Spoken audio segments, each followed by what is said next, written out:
अस्सलाम वालेकुम। इस लेक्चर के अंदर हम पढ़ेंगे एप्लीकेशन ऑफ वार्नर थ्योरी और दूसरी एप्लीकेशन पढ़ेंगे स्टीरियोकेमिस्ट्री ऑफ कॉम्प्लेक्सेस। हमने स्टार्ट किया था वार्नर थ्योरी को। वार्नर थ्योरी के कुछ पोस्टुलेट थे। पहला पोस्टुलेट था कि most of metal has two type of valency, पहला पोस्टुलेट। दूसरा था every metal tends to satisfy both of it valency.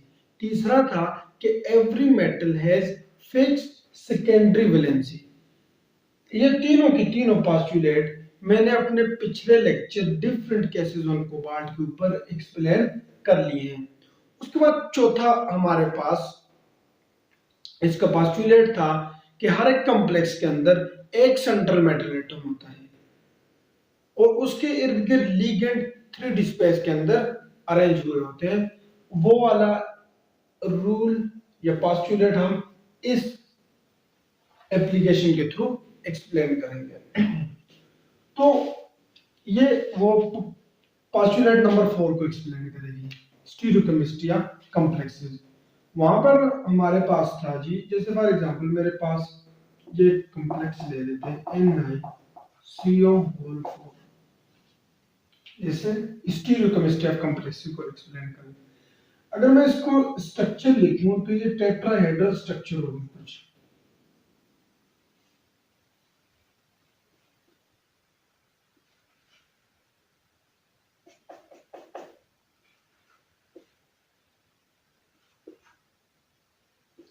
तो मेरे पास ये क्या है, टेट्राहेड्रॉन। मतलब क्या है, उसका चौथा पोस्टुलेट था, सॉरी ये नहीं है ना, ये निकले। उसका चौथा पोस्टुलेट था कि हर एक कॉम्प्लेक्स के अंदर एक मेटल सेंट्रल मेटल एटम होता है और लिगेंड 3D स्पेस के अंदर, देखो ये वाली 3D स्पेस में ना, ये मेरी तरफ आ रही है, पीछे की तरफ है। और लिगेंड क्या होते हैं, 3D स्पेस के अंदर अरेंज हुए होते हैं।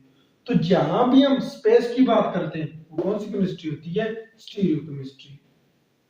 तो हम स्टार्ट करेंगे कि one of the postulate of, यहां से स्टार्ट करो, one of the postulate of Warner theory is that, एक postulate क्या था, one metal is situated at the center and is called central metal atom। के वार्नर थ्योरी के एक postulate ये है कि एक मेटल हमारे पास सेंट्रल मेटल एटम होगा। अच्छा, and ligands are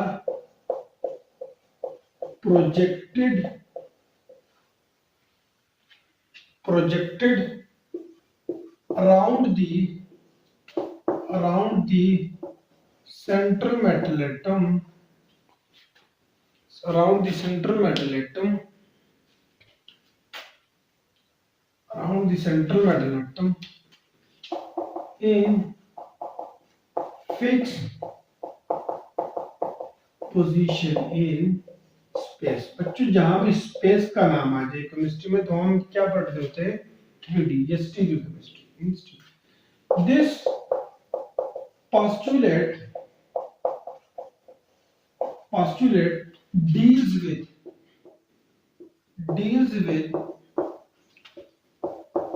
stereochemistry of complexes and is one of the most important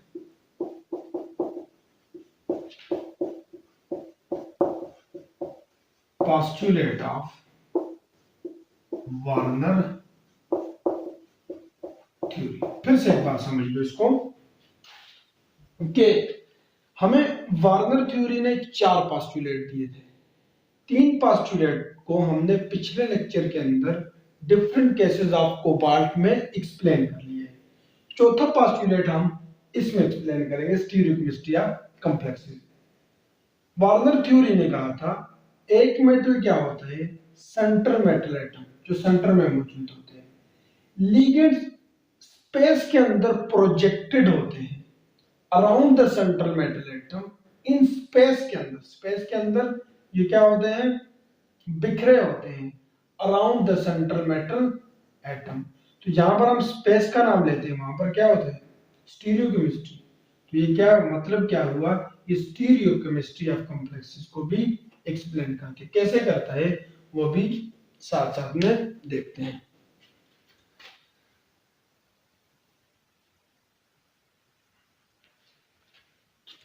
अच्छा जी, अकॉर्डिंग टू वार्नर थ्योरी के मुताबिक जो हमारे पास 6 कोऑर्डिनेटेड कॉम्प्लेक्सेस हैं उनकी 3 पॉसिबल शेप्स हो सकती हैं। देखो लिखते जाओ, साथ साथ में लिखो, सारा समझ आएगी वरना नहीं आएगी, ये थोड़ा सा मुश्किल भी है ना। According to Werner theory the 6 coordinated complexes exist in 3 shapes। कितनी शेप्स के अंदर होते हैं, 3 शेप्स। कौन कौन सी, number 1 octahedral, number 2 planar, number 3 prism line. Werner theory के मुताबिक ऐसे कॉम्प्लेक्सेस जो 6 कोऑर्डिनेट हो, मतलब जिनके पास 6 लिगेंड हो, उनकी 3 शेप्स पॉसिबल है। कौन कौन सी, ऑक्टाहेड्रल, प्लेनर, प्रिज्म लाइन। बाकी इनको मैं एक एक लेकर एक्सप्लेन करूंगा। थोड़ा सा देखो इनको कि ऑक्टाहेड्रल कैसी शेप होती है। ऑक्टाहेड्रल मेरे पास कुछ ऐसी शेप होती है,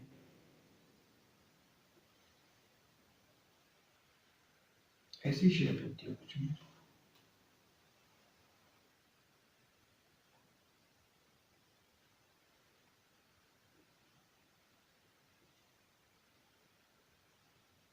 ऑक्टाहेड्रल कुछ ऐसी शेप होती है। प्लेनर कैसी होती है,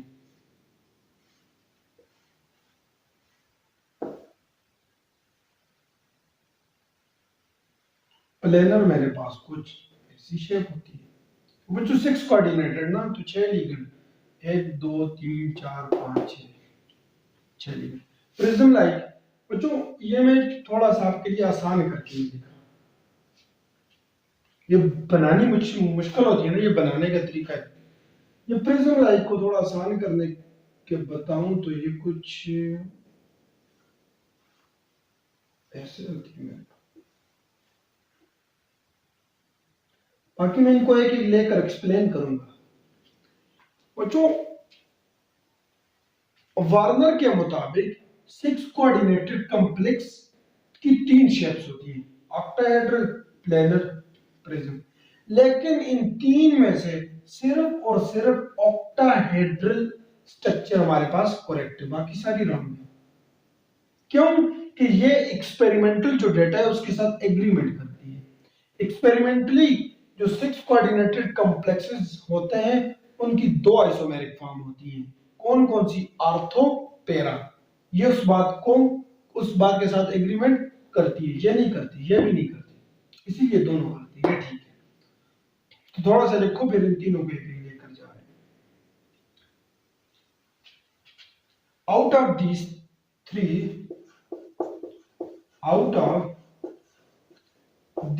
3 only octahedral shape is correct because it shows agreement with experimental data. It show agreement with experimental data. क्या है experimental data? Experimentally 6 coordinated complexes have two isomeric forms. कौन कौन सी बच्चों? Ortho and para. Ortho and para. Experimental कितनी होती है? दो के साथ सिर्फ ये एग्रीमेंट करते हैं। इसके भी 3 बनेगी, इसके भी 3 बनेगी। In all three cases, तीनों में, चाहे वो ऑक्टाहेड्रल है चाहे वो प्लेनर प्रिज्म है बच्चों, ऑल 3 केसेस में कि जो सेंट्रल मेटल एटम से लेकर लिगेंड का डिस्टेंस बिल्कुल इक्वल होता है। बिल्कुल क्या होता है? इक्वल। ये in all 3 cases 6 ligands are attached symmetrically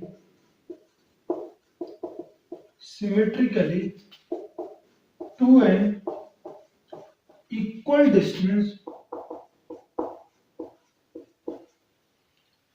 In all 3 cases, 6 ligands are attached symmetrically to an equal distance to central metal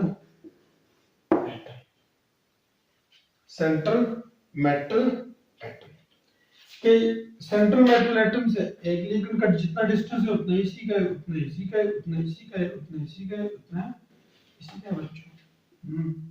इसी तरह जितना इसका है इतना इसका, इतना इतना इतना इतना, जितना बच्चों इसका डिस्टेंस है उतना इसका होगा, उतना इसका होगा, उतना इसका होगा, इतना इसका होगा, इतना इसका, सारों का डिस्टेंस इक्वल होगा। अब तो बच्चों ये हमने इनकी थोड़ी सी बात कर ली। अब हम इन तीनों को एक एक लेकर जाते हैं। तो देखो थोड़े एक बात लिखो, let us explain these three shapes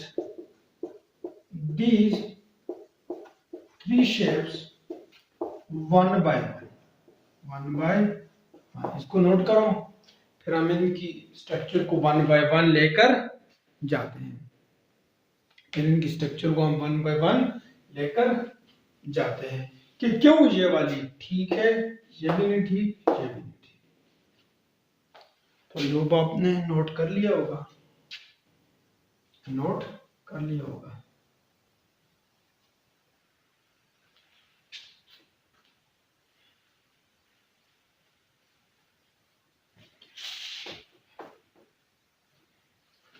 तो सबसे पहले लेकर जाएंगे हम प्लेनर को। सबसे पहले हम प्लेनर शेप को लेकर जाएंगे। पहली शेप हमारे पास कौन सी है? Planar shape. अच्छा जी, इसके लिए मैं एक एग्जांपल लेकर जा रहा हूं जिसके थ्रू हम इनकी आइसोमेरिक फॉर्म बनाएंगे। अच्छा जी, तो सबसे पहले जनरल डायग्राम देख लो। ये दरम्यान में क्या है? Central metal atom. दरम्यान में क्या है? Central metal atom. और इधर इर्द गिर्द क्या है? लिगेंड्स। अच्छा बच्चों, अब मैं इसको लिखने जा रहा हूं। इसको मैं लिखता हूं तो मैं Cl को यहां रख रहा हूं, दूसरे Cl को यहां रख रहा हूं, यहाँ पर एक NH3, यहाँ पर दूसरा NH3, यहाँ पर तीसरा NH3 और यहाँ पर चौथा NH3। दूसरी आइसोमेरिक फॉर्म में इसकी बना रहा हूं कुछ ऐसे। दूसरी आइसोमेरिक फॉर्म में कुछ इसकी ऐसे बना रहा हूं। दूसरी आइसोमेरिक फॉर्म में इसकी कुछ ऐसी बना रहा हूं, तीसरे आइसोमेरिक फॉर्म में इसकी कुछ ऐसे बना रहा हूं।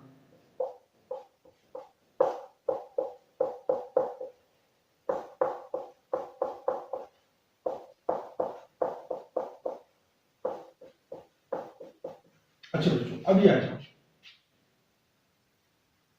अगर मैं इसको देखूं तो पोजीशन 1 2 3 4 5 6 5 6, और जो 1 के साथ डायरेक्टली अटैच होते हैं, किसके साथ? 1 के साथ डायरेक्टली अटैच होते हैं, उसको क्या बोलते हैं? आर्थो। मतलब ये वाली स्ट्रक्चर हमारे पास के आर्थो। जो बच्चों यहां से आकर मेटल के साथ और यहां से मिलती है, उसको क्या बोलते हैं? मेटा। उसको क्या बोलते हैं? मेटा। जैसे ये यहां से मेटल के साथ आगे लीगल, तो क्या बोलते हैं? मेटा। अच्छा, ऐसी जो बच्चों जो पोजीशन 1 के बिल्कुल अपोजिट हो, बिल्कुल क्या अपोजिट, उसको क्या बोलते हैं? पैरा। उसको क्या बोलते हैं? पैरा। ये साथ साथ में नोट करना वरना नहीं आएगी, थोड़ी मुश्किल चीज है। तो बच्चों हम लिख सकते हैं पोजीशन, पोजीशन 2 और 6 क्या है? पोजीशन 2 और 6 हमारे पास क्या इंडिकेट कर रही है? Ortho position, ortho. पोजीशन 3 और 5 क्या इंडिकेट कर रही है? मेटा। 3 एंड 5 क्या इंडिकेट कर रही है? मेटा। अच्छा, पोजीशन 4 क्या बता रही है? बिल्कुल ऑपोजिट। पोजीशन 4 क्या है उनकी? पैरा। पोजीशन 4 क्या है? पैरा। तो देखो बच्चों एक्सपेरिमेंटली हमारे पास 6 कोऑर्डिनेटेड कॉम्प्लेक्स की 2 फॉर्म होनी चाहिए थी, आर्थो और पैरा। प्लेनर की कितनी आ गई? 3। इसीलिए ये 6 कोऑर्डिनेटेड कॉम्प्लेक्सेस में ठीक नहीं है ये वाली, इसलिए हमने इसको रिजेक्ट कर लिया। तो लिखो if we consider, if we consider planar structure, planar structure, then 6 coordinated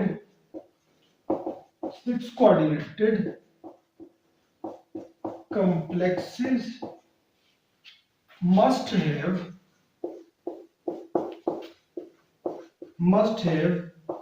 3 isomeric form, must have 3 isomeric forms। कौन कौन सी? Ortho, meta and para. Experimentally, experimental क्या कहते हैं? Experimentally 6 coordinated complex has 2 isomeric form, 2 isomeric forms। कौन कौन सी? Ortho and para. Its means that, its means that इसका मतलब क्या हुआ? Planar structure, planar structure in 6 coordinated complexes is not correct, ठीक नहीं, and rejected। क्या होगी हमारे पास? रिजेक्ट। इसको नोट करो, इसको नोट करो, जल्दी से नोट करो, फिर हम अगले की तरफ जाएं कि प्रिज्म लाइक क्यों नहीं ठीक है। ये तो नहीं ठीक, प्रिज्म लाइक क्यों नहीं ठीक। बच्चों इसको एक बार फिर से समझ लो कि हमारे पास एक्सपेरिमेंटली 6 कोऑर्डिनेटेड कॉम्प्लेक्सेस की 2 पॉसिबल आइसोमर्स होते हैं, एक होता है आर्थो, दूसरा होता है मेटा। जो हमारे पास ऑक्टाहेड्रल स्ट्रक्चर होती है, वो इस चीज को ओबे करती है। उसके बाद सिर्फ आर्थो होती है और पैरा होती है, अभी बताएंगे, लेंगे, अभी पी लीजिए। तो इसलिए वो ठीक है। बाकी में तीनों आती हैं, तीनों वाली ठीक नहीं है। इसमें मैं देखूं पोजीशन 2 और 6 क्या है, आर्थो। पोजीशन 3 और 5 क्या है, बीटा। पोजीशन 4 क्या है, पैरा। तो जब हम कंसिडर करते हैं प्लेनर स्ट्रक्चर 6 कोऑर्डिनेटेड कॉम्प्लेक्सेस में, तो उनके पास तीनों आइसोमर आ जाते हैं, ortho, meta and para. Experiment कर कहता है कि 6 कोऑर्डिनेटेड कॉम्प्लेक्स के लिए 2 आने चाहिए, प्लेनर कहता है 3 आ रहे हैं। इसका मतलब है ये एक्सपेरिमेंट के साथ ये डेटा नहीं मिलता, इसलिए ये ठीक नहीं है स्ट्रक्चर, हमने रिजेक्ट कर लिया। दूसरी को एक्सप्लेन करते हैं, that is prism line, that is prism line. दूसरे हमारे पास प्रिज्म लाइन, दूसरे हमारे पास क्या है, प्रिज्म लाइन। प्रिज्म लाइन को उसी पर एक्सप्लेन करेंगे, NH3 all 4 Cl2 इस पर एक्सप्लेन करेंगे। तो प्रिज्म लाइक स्ट्रक्चर को मैं अगर एक्सप्लेन करने के लिए आपके सामने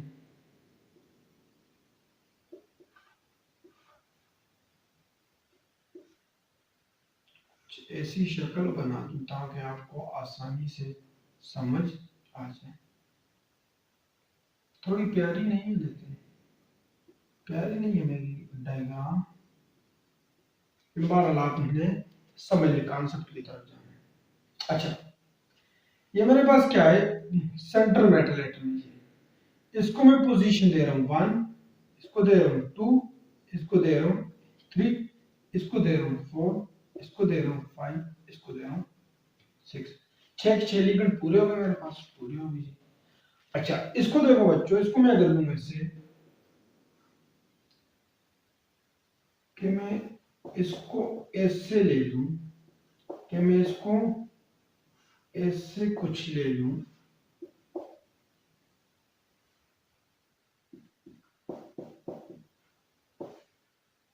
आइसोमर बना रहा हूं, एक तो मेरे पास ये बन गया, दूसरा आइसोमर मैं बना सकता हूं।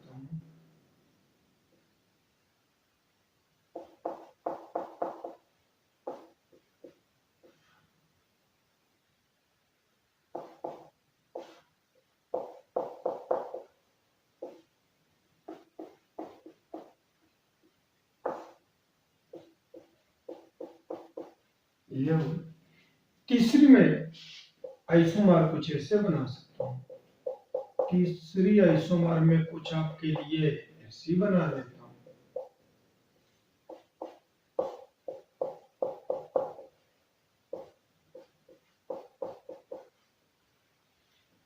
अच्छा बच्चों इसके रिस्पेक्ट में जाओ, उसमें से इतनी क्लियर समझ नहीं आती, इसीलिए मैंने ये बनाया। बच्चों यहाँ पर 1 है, ये 1 के साथ डायरेक्टली अटैच है, डायरेक्टली अटैच वाला क्या होता है, आर्थो। तो ये देखो 1 2 के साथ डायरेक्टली अटैच है, मतलब आर्थो। 1 3 के साथ डायरेक्टली अटैच है, मतलब आर्थो। 1 5 के साथ डायरेक्टली अटैच है, मतलब आर्थो।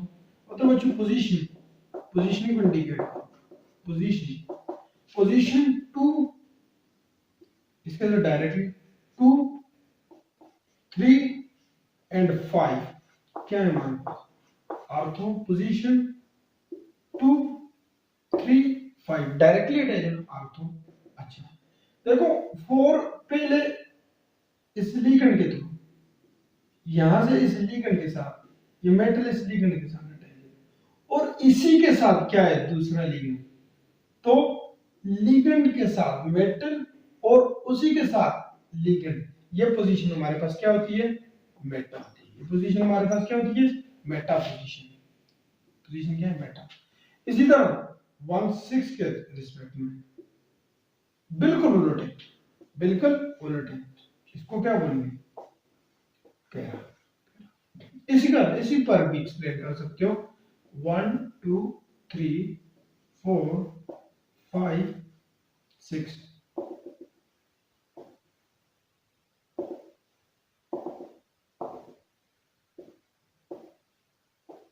कैसे भी एक्सपेरिमेंट कर सकते हो। देखो बच्चों 2 3 5 डायरेक्टली अटैच, 2 3 5 डायरेक्टली अटैच। इसमें आ जाओ, डायरेक्टली अटैच तो नहीं है। 4 1 2 3 4, ये 4 ऐसे दे दो, 4 5 6। तो बच्चों ये वाली डायरेक्टली अटैच थी, तीन तीन यार हो गई है। तो ये वाली डायरेक्टली अटैच नहीं है ना, ये पहले मेटल के साथ है फिर लिगेंड से साथ है। ऐसी को क्या बोलते हैं, मेटा।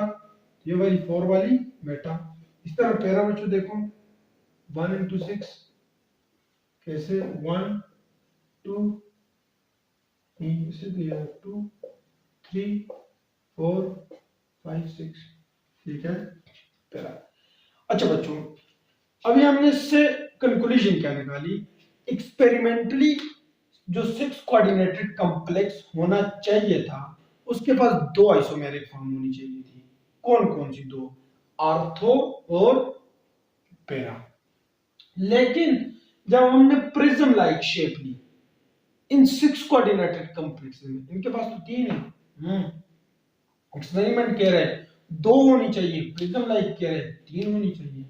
तो मतलब ये एक्सपेरिमेंट को बे नहीं कर रहा, इसलिए ये भी क्या हो गई, रिजेक्ट हो गई। तो if we consider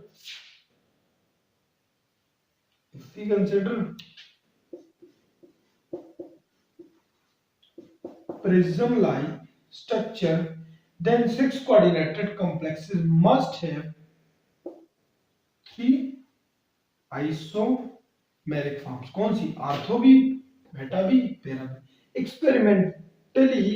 experimentally 6 coordinated complex has 2 isomeric forms, ortho para. Experiment के में 2। It means that planar structure in 6 coordinated complexes is not correct and rejected। लिखा याद है, लिखा याद है। मतलब बच्चों हमारे पास जो पहली थी प्लेनर वो भी गलत हो गई, फिर हमारे पास दूसरी आई प्रिज्म लाइन वो भी गलत हो गई। अब हम तीसरी की तरफ जा रहे हैं। Now we will move toward third. Third हमारे पास क्या थी, ऑक्टाहेड्रल। थर्ड क्या थी, ऑक्टाहेड्रल। ऑक्टाहेड्रल ये ठीक हो गई। अच्छा अब इसको थोड़ा एक्सप्लेन करते हैं कि कैसे ठीक होगी, कॉम्प्लेक्स हो गई है।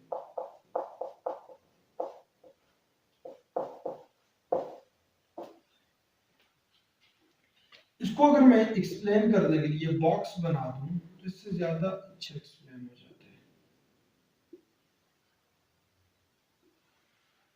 इससे ये बात बिल्कुल क्लियर समझ आ जाती है कि असल में हो क्या रहा है। बच्चों ये मेरे पास सेंटर मेटल एटम है, इसको मैं देता हूं पोजीशन 1 2 3 4 5 6। अच्छा बहुत गौर से देखना बच्चों, इसमें 2 आएंगे सिर्फ आर्थो एंड पैरा तभी ठीक है, बहुत गौर से देखना। अच्छा मेरे पास ये 1 है, 1 के साथ जितने भी डायरेक्टली अटैच्ड होते हैं उनको क्या बोलते हैं, आर्थो। देखो इधर देखो 1 6 के साथ क्या है, डायरेक्टली अटैच है, आर्थो। 1 2 के साथ डायरेक्टली अटैच है, नजर आ रहा है, क्या हो गया, आर्थो। बच्चों 1 5 के साथ भी तो डायरेक्टली अटैच है, आर्थो। 1 3 के साथ भी तो डायरेक्टली अटैच है, आर्थो। 1 4 के बिल्कुल अपोजिट में पैरा। खत्म होगी कहानी। एक्सपेरिमेंट कर रहे कितनी होनी चाहिए, 2, आर्थो एंड पैरा। ऑक्टाहेड्रल क्या कह रहा है, कितनी होनी चाहिए, 2। कौन कौन सी, आर्थो एंड पैरा। मतलब ये तो एक्सपेरिमेंट को बे कर रहा है इसलिए ये ठीक है, बाकी सारी गलत है। देखो बच्चों इसको लिखना चाहते हैं तो यहां पर CO, यहां पर क्या होगा, कोबाल्ट। यहां पर Cl को रखो, यहां पर Cl को रखो, और जगहों पर क्या कर दो, अमोनिया कर दो, और जगहों पर अमोनिया कर दो, सारी जगहों पर। फिर इसी तरह यहां पर भी Cl कर सकते हो। लेकिन बच्चों जब Cl इसके अपोजिट में आएगा, Cl बिल्कुल इसके, चलो इधर करते हैं, इधर कर लेते हैं, यहाँ पर Cl, यहाँ यहाँ पर Cl, यहाँ पर NH3, यहाँ पर NH3, यहाँ पर NH3, यहाँ पर NH3, तो कौन सी फॉर्म है? आर्थो। अगर ऐसी हो जाती है,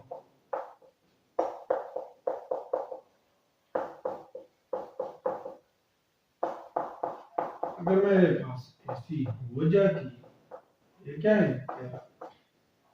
तो इसको फिर से समझ लो एक बात, इसके बनाने का तरीका भी सीख लो, क्योंकि समझ इसी से आती है, समझ इसी से आती है, वैसे नहीं आती। जो मतलब जब टीचर ने मुझे पढ़ाया था ना, मुझे भी, मैंने भी 2 बार पूछा था। तो वो बच्चों इस तरह का बॉक्स लेना है, यहां से लेके आओ नीचे, यहां से लेके आओ नीचे, ये यहां से लेकर जाओ ऊपर, यहां से लेकर जाओ ऊपर, यहां से इसके कॉर्नर में ला लो, यहां से इसके कॉर्नर में, इसको पोजीशन 1 दे दो, 2 दे दो, 3 दे दो, 4 दे दो, 5 दे दो, 6 दे दो। बच्चे मैं देखूं तो पोजीशन अभी लिखते हैं, पोजीशन 2 डायरेक्टली अटैच है, डायरेक्टली अटैच कौन होते हैं? आर्थो। 6 डायरेक्टली अटैच है, कौन होता है? आर्थो।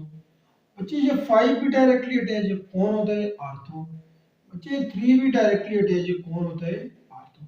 मतलब position 2, position 2, position 3, position 5, position 6 क्या है हमारे पास? आर्थो। क्या है हमारे पास? आर्थो। इसी तरह बिल्कुल एग्जैक्ट उलट 4 वाला क्या है? पैरा। एक्सपेरिमेंट करता है, 2 होनी चाहिए, आर्थो एंड पैरा। ऑक्टाहेड्रल भी कह रहे कितनी होनी चाहिए? 2। मतलब एग्रीमेंट दे रहे किसके साथ? एक्सपेरिमेंट के साथ, इसलिए ठीक है। तो if we consider octahedral structure, then 6 coordinated complexes must have कितनी फॉर्म बच्चों?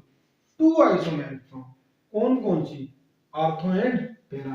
Experimentally 6 coordinated complexes have 2 isomeric form। Experiment कितनी होती? 2, ortho and para. It means that octahedral, it means that octahedral structure in 6 coordinated complexes is correct and accepted, correct and accepted। तो बच्चों ये वाला lecture हम यहाँ पर स्टॉप करते हैं। ये हमारे पास दूसरा लेक्चर था वार्नर थ्योरी का। इसमें हमने आपको बताया कि स्टीरियोकेमिस्ट्री मतलब 6 कोऑर्डिनेटेड कॉम्प्लेक्सेस की 3 तरह की शेप हो सकती है। पहली प्लेनर, वो भी एक्सप्लेन हमने की, वो एक्सपेरिमेंट के साथ एग्री नहीं कर रही थी, एक्सपेरिमेंट कह रही थी 2 होनी चाहिए, वो कह रही थी 3 होनी चाहिए, मतलब उससे एग्रीमेंट नहीं करना चाहिए थी। दूसरा हमने देखा प्रिज्म लाइन को, प्रिज्म लाइन कह रही है 3 होनी चाहिए, एक्सपेरिमेंट कह रहे हैं 2, मतलब एग्रीमेंट नहीं दे रही। फिर हमने तीसरी ली ऑक्टाहेड्रल, ऑक्टाहेड्रल कह रही है 2 होनी चाहिए, एक्सपेरिमेंट कह रहे हैं 2 होनी चाहिए, मतलब उसके साथ एग्रीमेंट दे रहा है, इसलिए ये वाली ठीक है। तो thanks for watching, Allah Hafiz.